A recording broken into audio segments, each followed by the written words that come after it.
E aí galera, nesse vídeo vamos dar algumas informações sobre o nosso curso de álgebra linear e a gente vai rever alguns conceitos que foram vistos anteriormente. Então, no nosso curso nós utilizamos o livro de álgebra linear e suas aplicações, do professor Calioli. Vamos utilizar o Google Classroom, nesse endereço aqui. E o código da turma é esse aqui, ó, NAJSG2U. Então, entre os dias 27 de janeiro e 17 de março, nós vimos 28 horas dessa disciplina.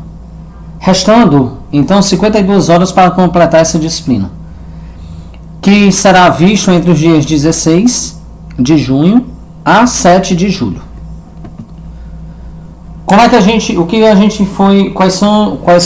Quais assuntos vimos antes do isolamento social? Sistemas lineares e matrizes, espaços vetoriais, base e dimensão. Então, nesse vídeo a gente vai tratar sobre esses três assuntos. Inicialmente, faremos uma revisão desses conteúdos e com essa revisão nós faremos um trabalho com a nota T1. Entre os dias 15 de junho e 7 de julho, ainda faremos mais 3 trabalhos, cada trabalho numa semana. A nota da N1 vai ser dada pela média aritmética dos 2 primeiros trabalhos e a nota N2 vai ser dada pela média aritmética dos 2 últimos trabalhos. Então vejamos. Sistemas lineares e matrizes. Então, antes de tratar de espaços vetoriais, vamos fazer uma rápida revisão aqui de sistemas lineares e matrizes. Uma equação linear sobre R é uma expressão que tem n incógnitas. As incógnitas aqui são x1, x2, xn. E com coeficientes reais. Então é uma equação sobre R porque os coeficientes são reais. Uma solução dessa equação aqui é uma n-upla de números reais tais que, quando eu substituo cada entrada na variável correspondente, ou seja, a primeira entrada na primeira variável e assim sucessivamente, essa substituição satisfaz a equação. Por exemplo, dada a equação 2x1 menos x2 mais 3 igual a 1, essa terna aqui, a terna 1, 1, 0, é uma solução dessa equação, pois quando eu substituo x1 por 1, x2 por 1 e x3 por 0, ao fazer essa conta aqui se satisfaz.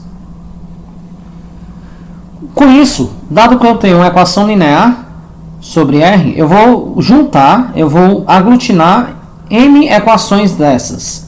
Quando eu aglutino m equações dessa com n variáveis em um conjunto, esse conjunto aqui vai ser o que a gente vai chamar de sistemas lineares de m equações, porque eu tenho m equações aqui, com n variáveis, n incógnitas.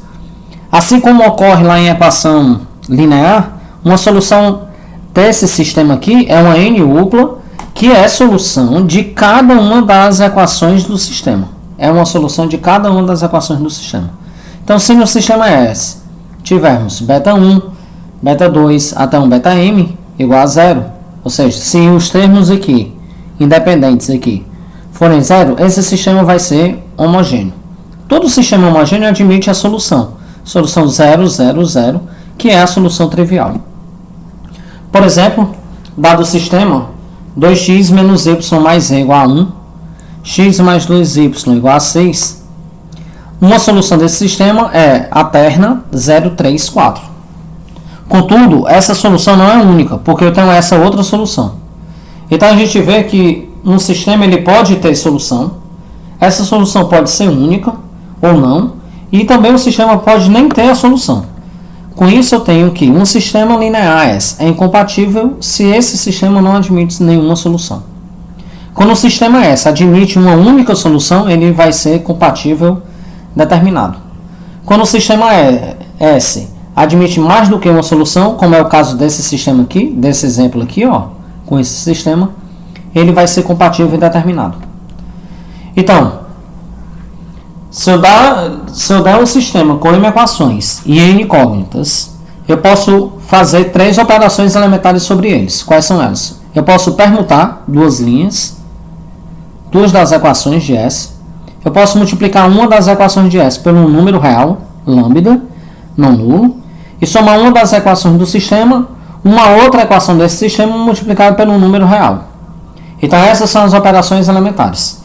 Daí, se eu tiver dois sistemas, que eu posso obter um a partir do outro, por operações elementares, esses dois sistemas são ditos equivalentes.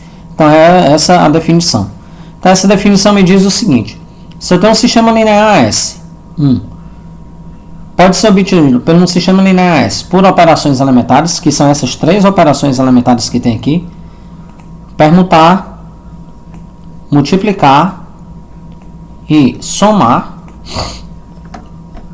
Se eu tenho esses três aqui, eu vou dizer que S1 é equivalente a S. Quando eu faço isso, eu posso obter sistemas escalonados, posso fazer a discussão e a resolução de um sistema linear. Com isso, a gente passa por um resumo da discussão. Ou seja, vamos supor que um sistema já tenha sido escalonado. Retiradas as equações do tipo 0 igual a 0, restando P equações com N incógnitas. Eu tinha um sistema com M equações e N incógnitas. Agora, quando eu escalono ele, eu tenho P equações com N incógnitas.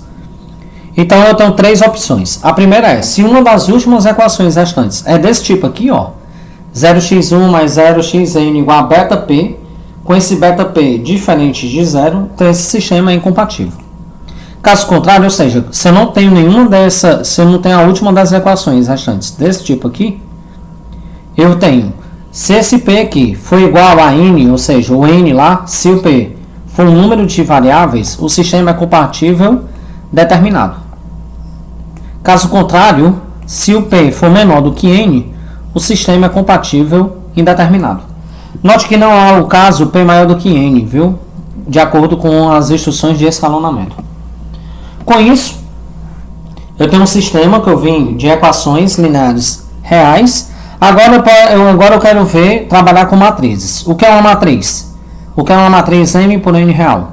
Uma matriz M por N real nada mais é do que uma tabela constando de M vezes N números postos da seguinte maneira. Aqui é o elemento 1, ou seja, ele está na primeira linha, primeira coluna, que é o elemento 1, 2, está na primeira linha, segunda coluna, e assim sucessivamente. Abreviadamente, essa matriz pode ser expressa pelo termo geral. Esse é o termo geral, A e J, onde varia entre 1 e M, e o J varia entre 1 e N. Indicaremos por essa indicação aqui, ó, esse cara aqui, as matrizes M por N reais, o conjunto daquelas matrizes que são reais. Reais aqui porque os coeficientes aqui são reais. Se M for igual a N, ou seja, se o número de linhas for igual ao número de colunas, usaremos essa notação aqui. E cada matriz vai se chamar uma matriz quadrada de ordem N. Com isso, eu posso ter igualdade de matrizes. Duas matrizes são iguais se os elementos correspondentes a elas são iguais. Eu posso operar com matrizes, adicionar, multiplicar uma matriz por um número real e multiplicação de matrizes. Feito isso, eu começo a partir para matrizes inversíveis. Então, a matriz A de ordem N se diz inversível quando existe uma matriz B, tá ok? Quando eu multiplico A vezes B, isso aqui vai dar A e N. E N é a matriz de identidade, que daqui a pouco a gente vai definir ela mais concisamente. Da mesma forma, dado que a multiplicação de matrizes ela não é comutativa, mas eu posso definir também que uma matriz B é inversível se B vezes A também dá identidade. A matriz B, caso exista, é única e chama-se a inversa de A. Indicamos por A elevado a menos 1.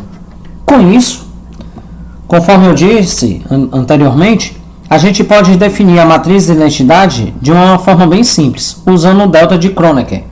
O delta de Kronecker é definido a partir daqui. Ou seja, o delta IJ é 1 se o I for igual a J. E ele é 0 se o I for diferente de J. Por exemplo, se a gente volta aqui, usando o delta de Kronecker aqui, onde A é a matriz de identidade, o 1 é I igual a J. Então aqui eu teria na posição 1, o número 1. Contudo, o delta de Kronecker de 1, 2 é 0. Então aqui é 1, 0, assim sucessivamente até 0. 0, 1, 0 e assim sucessivamente. Onde teria 1 era apenas na diagonal principal, que nada mais é do que o que está sendo dito pelo delta de Kronecker. Antes da gente continuar com os sistemas de Cramer, que é a parte onde envolve a relação entre a equação linear sobre reais e as matrizes reais, a gente vai ver como é que a gente passa de um sistema para uma equação matricial. Então, seja esse sistema aqui, S1, SA11, X1 até Xn, B1 e assim sucessivamente. Esse sistema S ele é um sistema M por N, tá aqui, ele é um sistema M por N, e eu posso tentar ver como é que eu vou fazer, como é que eu vou passar desse sistema aqui para uma equação matricial. Então note, se eu começar a reunir esses coeficientes aqui, os coeficientes nas variáveis, por uma matriz, então esse aqui vai ficar A1, A12, até A1N. Isso aí eu reuni os coeficientes da primeira linha. Depois A21, A22, A2N. E assim sucessivamente até a última linha. AM1, AM2, AMN. Isso aqui é a primeira matriz. Essa matriz aqui é uma matriz M por N. Agora eu vou reunir a matriz das variáveis. Quais são elas? X1, X2, Xn. E é esse conjunto aqui dessa matriz. Essa matriz aqui é uma matriz N por 1. E aqui eu vou reunir. Agora, lembrando da definição de multiplicação de matrizes, né? É uma matriz aqui M por 1. Que é justamente esses termos aqui, ó. Então, eles são B1, B2, até Bm. Então, se eu disser que essa matriz aqui,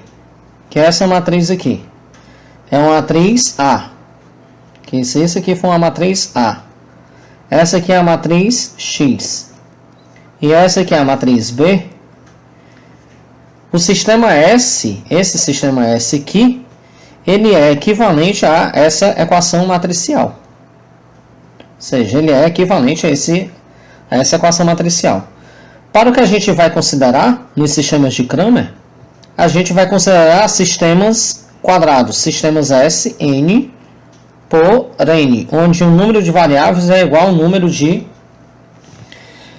equações. Tá bom? Então vejamos o que é os sistemas de Cramer. Então, com a explicação que eu posso dado um sistema, eu posso transformar ele em uma equação matricial, eu vou definir o que são sistemas de Cramer.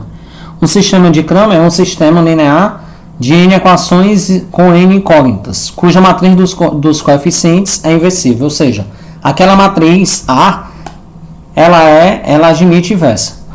Portanto, conforme aqui a explicação anterior, AX igual a B é um sistema de Cramer. Como a matriz A admite a inversa, então eu aplico a inversa do lado esquerdo aqui e do lado esquerdo aqui.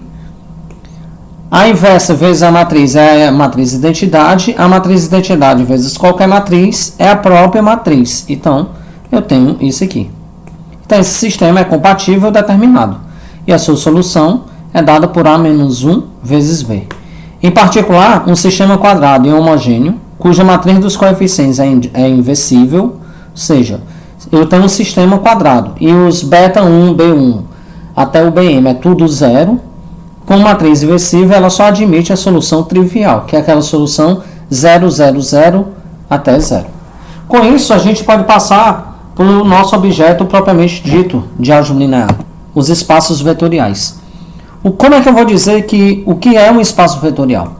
Então, um espaço vetorial é um conjunto não vazio, que nele eu tenho duas operações. A primeira operação é a operação de adição, e essa operação de adição satisfaz 4 propriedades. Ela é comutativa, ela é associativa, existe em V o elemento neutro para essa adição, ou seja, existe o zero, esse zerozinho aqui, pertencente a V, tá o que? U mais 0 é igual a U, e para todo elemento U existe o oposto. Tá bom? Então eu tenho essas 4 operações, quatro propriedades. Eu tenho uma operação de adição, por enquanto, e essa operação de adição satisfaz essas 4 propriedades. Contudo, ainda existe uma outra operação, é a multiplicação de R, ou seja, R cartesiano V em V. Tá bom? Como é que ela satisfaz? Ela pega um número real, um vetor, um elemento do espaço, do conjunto lá, e associa lambda V. Note que é um espaço vetorial sobre R. Isso aqui precisa ser bem destacado, sobre R. Por que é sobre R? Porque os escalares, que são justamente esses elementos aqui, esses escalares são reais, tá bom? Com essa multiplicação aqui, também satisfaz 4 propriedades. Quais são elas? Ela é distributiva nos escalares, ou seja, lambda 1 que multiplica lambda 2 vezes U é isso aqui. Ela é distributiva nos reais, ou seja, você consegue distribuir nos reais, e ela também é distributiva no próprio conjunto. Além disso, existe o elemento neutro da multiplicação, que aqui eu vou marcar como 1. Contudo, com isso, eu tenho exemplos de espaços vetoriais. O primeiro espaço vetorial bem básico, é o espaço vetorial dos reais. Quem não lembra que os reais, dado a multiplicação e a adição, eu tenho a comutatividade, a associatividade, existe o elemento neutro, existe o elemento oposto, tá bom? O conjunto que a gente definiu anteriormente, o conjunto das matrizes M por N reais, também é um espaço vetorial com aquelas operações de matrizes. Um espaço que nós vamos trabalhar bastante é o Rn, ou seja, o que é o Rn? O Rn é o conjunto de N uplas, cada upla dessazinho aqui real. Nele eu tenho que definir 2 operações. Essa aqui é a operação de soma. Eu somo coordenada a coordenada, e quando eu multiplico um número pelo um elemento do Rn, esse número vai multiplicando coordenada a coordenada.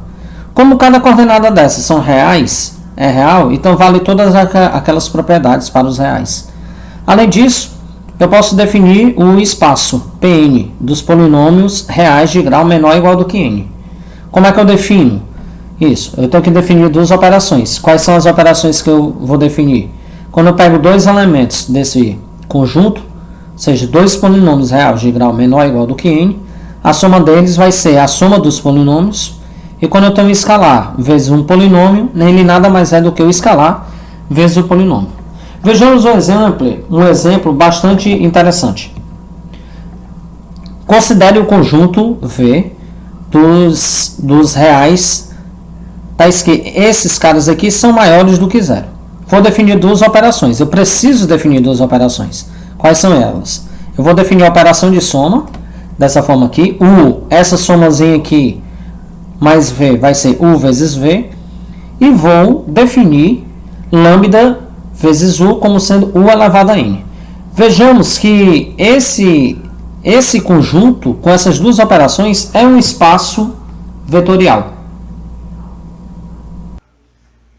Então, vejamos porque que esse subconjunto aqui, esse cara aqui, ele já é um subconjunto de R3, ele é um subespaço vetorial de R3. Eu preciso fazer 3 coisas, né? Então, a primeira coisa é mostrar, vai ter um elemento nulo aqui em W. De fato, né? Esse cara aqui, 0, 0, 0, pertence a W. Ok? Trivialmente, né? O item B, eu tenho que pegar 2 vetores em W, ou seja, eu pego o vetor 1, o vetor 1 ele é x1, y1, z1, pego o vetor V, o vetor V ele é o x2, y2, z2, tá bom? E aí eu vou somar. Contudo, dado que esse U e V, ele pertence a W, eu já tenho essas condições aqui, né? Ó, quais são as condições que eu tenho? x1 mais y1, isso aqui é igual a 0. E x2 mais y2, isso aqui é igual a zero. Tá bom? Então, vamos somar. Então, quem é u mais v? U mais v, isso aqui, ele é x1, y1, mais z1, x2, y2, z2. Quando eu somar isso aqui vai ficar x1 mais x2, y1 mais y2, z1 mais z2. Note que esse cara aqui, ele pertence trivialmente a W. Por quê? Eu preciso ver quais são as condições que eu tenho desse cara aqui com esse cara aqui. Então, vamos lá. Quais são as condições que eu tenho aqui? Ou seja, será que x1 mais x2 mais y1 mais y2 mais y2, isso aqui é igual a zero? Ora, é. Porque se a gente olha para cá, quando eu somo x1 mais x2 mais y1 mais y2, que é justamente isso aqui é zero. Ou seja, isso aqui é satisfeito. Então, isso aqui é certo. Por fim, vamos ver o item C da definição de subespaço. Quem é o item C? Eu vou pegar um alfa real e um U pertencente a W. O U pertencente a W, ele é daquela condição, né? Ó, x1 mais y1 igual a zero. Vejamos porque alfa vezes U, ele pertence a W. Quem é alfa vezes U? Isso aqui é alfa, x1, y1, z1. Por definição, isso aqui é alfa, x1, alfa, y1, alfa, z1. E desde que x1 mais y1, isso aqui é igual a zero, isso aqui, caso eu multiplique por alfa aqui, dos dois lados, alfa x1 mais alfa y1, isso aqui ainda continua sendo zero. Ou seja, esse cara aqui pertence a W. Ou seja, o conjunto W, esse conjunto aqui W, esse conjunto W aqui, ele é um subespaço vetorial de R3. Então, continuando com nossa revisão, se eu der agora dois subespaços, U e V, eu posso fazer somas de subespaço. Eu posso somar dessa seguinte forma aqui, e é uma soma direta, né? Que é a soma cuja interseção é somente um elemento neutro. Além disso, se eu der um espaço vetorial sobre os reais e tomar um subconjunto desse cara aqui, com n elementos, ou seja, seja esse cara aqui, não é difícil ver que quando eu faço a combinação linear, ou as combinações lineares com coeficientes reais desses elementos aqui, que eu vou definir, que eu vou denominar por colchete S, que é o expand S, esse cara aqui será um subespaço vetorial de V. E esse subespaço aqui vai ser o subespaço gerado por S, que pode ser indicado assim, ou, se a gente quiser chamar atenção aos elementos, pode ser indicado dessa seguinte forma. Além disso, um espaço vetorial será finitamente gerado se existe um subespaço de V finito, da maneira que V é o próprio, que V é gerado por S, tá bom? Entre esses exemplos de espaços finitamente gerados está o M2, que é o conjunto das matrizes quadradas de ordem 2, é finitamente gerado, e o Rn é finitamente gerado, tá bom? Finalmente, nosso último conceito dessa revisão será a base de dimensão. Então, vou considerar sempre um espaço vetorial sobre R. Então, um conjunto L de elementos contidos em V será linearmente dependente, ou seja, será Li, quando uma equação desse tipo aqui, ou seja, eu tenho essa equação aqui dando um vetor nulo, isso aqui só for possível se cada um dos coeficientes for o próprio vetor nulo, tá bom? For zero. Isso aqui é a equação Li.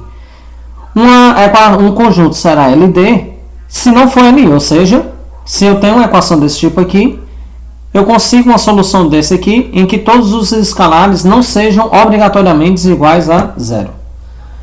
Não é difícil ver que esse conjunto aqui, o conjunto L, desses três vetores em R4 é Li, não é difícil ver, e o conjunto L desses três vetores em R4 é LD, não é difícil.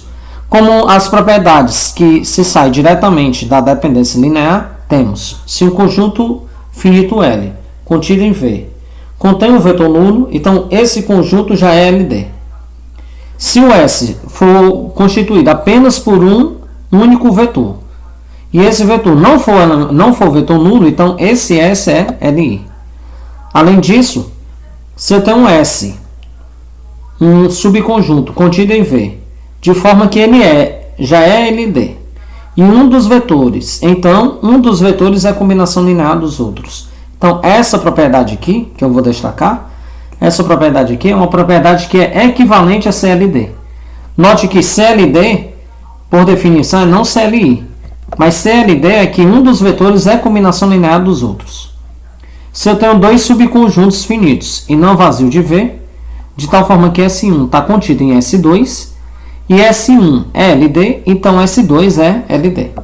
De forma análoga, ou seja, eu tenho dois subconjuntos finitos e não vazios de V, de tal forma que S1 está contido em S2 e S2 é LI, então S1 é LI. Eu consigo recuperar as informações.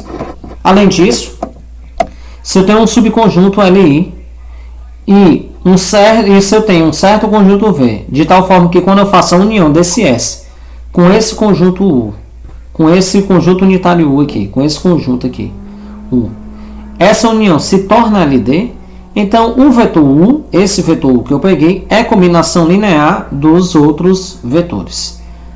Por fim, se eu tenho um S igual a esse conjunto aqui, e um desses caras aqui, e um vetor aqui, ele pertence ao gerado por S menos o próprio vetor, então o subespaço S, o subespaço gerado S é igual ao subespaço gerado, né, S menos o próprio vetor.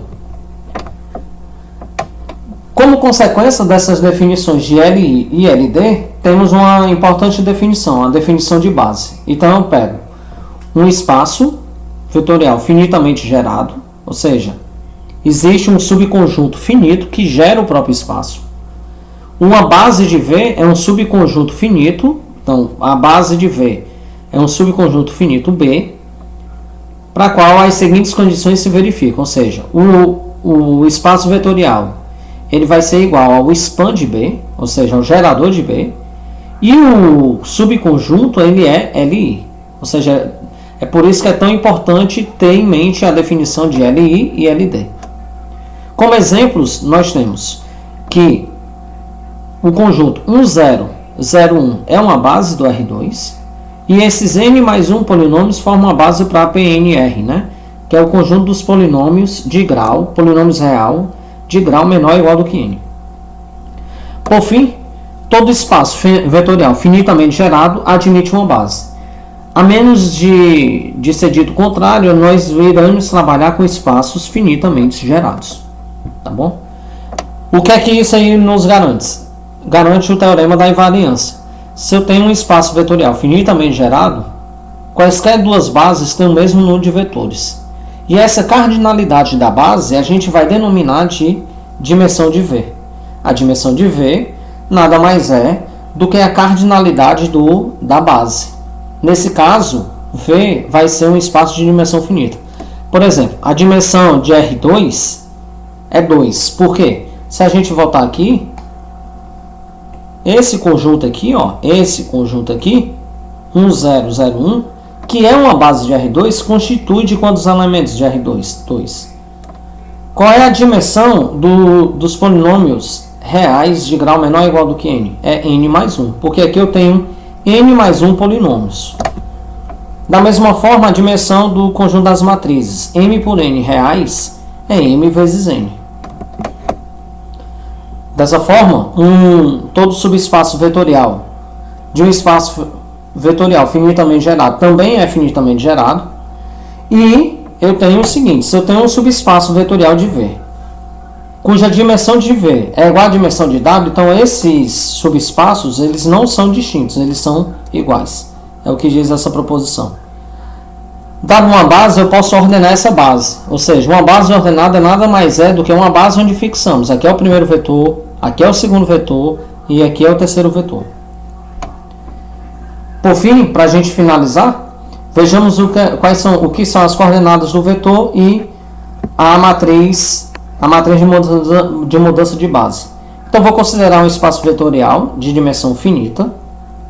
Nesse espaço vetorial de dimensão finita, vou fixar uma base ordenada. Está aqui a base B. Ou seja, essa base B me diz o seguinte, que todo vetor desse espaço vetorial é combinação linear de B. Ou seja, existem escalares, tal que eu consigo escrever V como uma combinação linear desses caras. Não é difícil mostrar que esses escalares estão univocamente determinados. A esses escalares que estão univocamente determinados, vamos chamar eles de coordenadas do vetor V. E reunir eles numa matriz. Está aqui, essa matriz aqui, eu vou reunir ele numa matriz. Nessa matriz aqui. Então, essa matriz aqui vai ser a matriz de coordenadas do vetor V em relação à base B. Tá bom? Vejamos um exemplo. Seja B, essa base aqui é ordenada de P2. Então, vejamos esse exemplo aqui. Se eu der uma base B, 1 mais T, 1 mais T2, uma base ordenada de P2, né? Que são os polinômios reais de grau menor ou igual do que 2. Vamos tentar encontrar as coordenadas de VT igual a 2 mais 4T mais T2 em relação a essa base coordenada. Então, como eu tenho essa base aqui, ó, 1 mais T, 1 mais T2, 2 mais 4T mais T2, e esse é o elemento aqui de P2, né, ó, P2GR, a gente vai usar a definição mesmo, né? Então, como é que é? Eu vou tentar escrever esse elemento aqui, 4T mais T2, eu vou tentar encontrar o x que multiplica 1, mais o y que multiplica 1 mais t, mais o z que multiplica 1 mais t2, de tal forma que satisfaz essa equação aqui. Então, isso aqui vai ficar x mais yt, né, quando eu começar a distribuir, mais z mais zt2. Quando eu coloco aqui, quando eu agrupo os semelhantes, né, ó, x mais y mais z. Mais, isso aqui vai ser yt e zt ao quadrado. Eu uso a igualdade de polinômios. Ou seja, pela igualdade de polinômios, isso aqui você vai tirar o quê? Que z é igual a 1, né, ó, porque esse cara aqui ele é igual a esse. Esse cara aqui, ele vai ser igual a esse cara aqui. E esse cara aqui, ele vai ter que ser igual a 2. Ou seja, z é igual a 1. O y é igual a 4. E quando eu substituo x mais y mais z igual a 2, substituindo z por 1 e y igual a 4, eu vou obter que x é igual a menos 3. Então, quais são as coordenadas desse vetor aqui? Portanto, qual é a matriz das coordenadas desse vetor aqui? É o vetor menos 3, 4 e 1. Tá bom? Agora, eu vou considerar o seguinte. Eu vou considerar um espaço vetorial de dimensão n. Nesse espaço vetorial de dimensão n, eu vou considerar duas bases. A base B e a base C. Eu vou considerar duas bases. Tá aqui. Da definição de base, eu posso escrever cada elemento dessa base aqui, ou seja, eu posso escrever os elementos V1 até Vn como combinações lineares da base B, ou seja, quem é V1? É o A11, 1, mais AN1, o N. E assim sucessivamente até o Vn. Simplesmente, ou de forma simples, eu posso escrever Vn como uma combinação linear, assim. Quando eu reúno esses coeficientes numa matriz, essa matriz aqui, reunindo apenas os coeficientes, essa matriz aqui é o que a gente vai chamar da matriz de mudança de base, da base B para a base C. Se eu escrever o contrário, ou seja, se eu aqui não colocar V1, colocar 1 e aqui escrever como V1, essa matriz aqui, ela vai ser a matriz de mudança de base, da base C para a base B. Contudo, Contudo, não é o que eu tenho lá na expressão anterior. Para finalizar o vídeo e a aula, vamos ver esse exemplo. Determine a matriz de mudança de base, ou seja, da base B, que é a base 1 mais t, para a base 1t, no espaço P1, ou seja, são os polinômios reais de grau menor do que 1.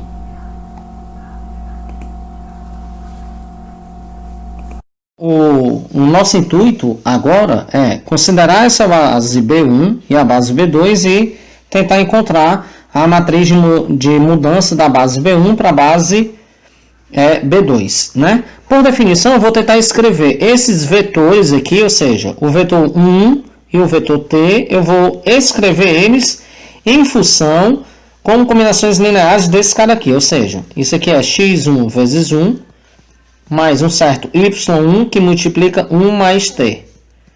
O vetor t ele vai ser x2 vezes 1, mais y2, 1 mais t. Com isso, aqui eu vou obter o seguinte sistema, ou seja, x1 mais y1, isso aqui vai ter que ser igual a 1, que é o sistema, y1 é igual a 0, esse é o primeiro sistema, né? Porque y vezes t é 0, e eu vou obter o sistema x2 mais y2 igual a 0, e o y2 igual a 1. E o y2 igual a 1. Daí, ou seja, desse sistema aqui, do primeiro sistema, ou de todos os dois sistemas que eu tenho aqui, eu vou tirar o seguinte, que x1 é igual a 1, y1 é igual a 0, x2 é igual a menos 1, e o y2 é igual a 1. Se eu reunir isso numa matriz, a matriz de mudança de base da base B1 para a base B2 nada mais é do que 1, 0, x1, y1, que vai ficar x2, y2, menos 1, 1. O que conclui o nosso exemplo. Então, finalizamos nossa revisão. Como leitura adicional, nós deixamos no YouTube a página da Escola Politécnica da USP, cursos da USP, a disciplina é a disciplina de Álgebra Linear 1, com o professor Dr. Cláudio Posani, tá bom? Pode ser acessado por esse endereço aqui. Fica a dica, estude todos os dias, tá bom? E bons estudos. Obrigado, pessoal. Até a próxima.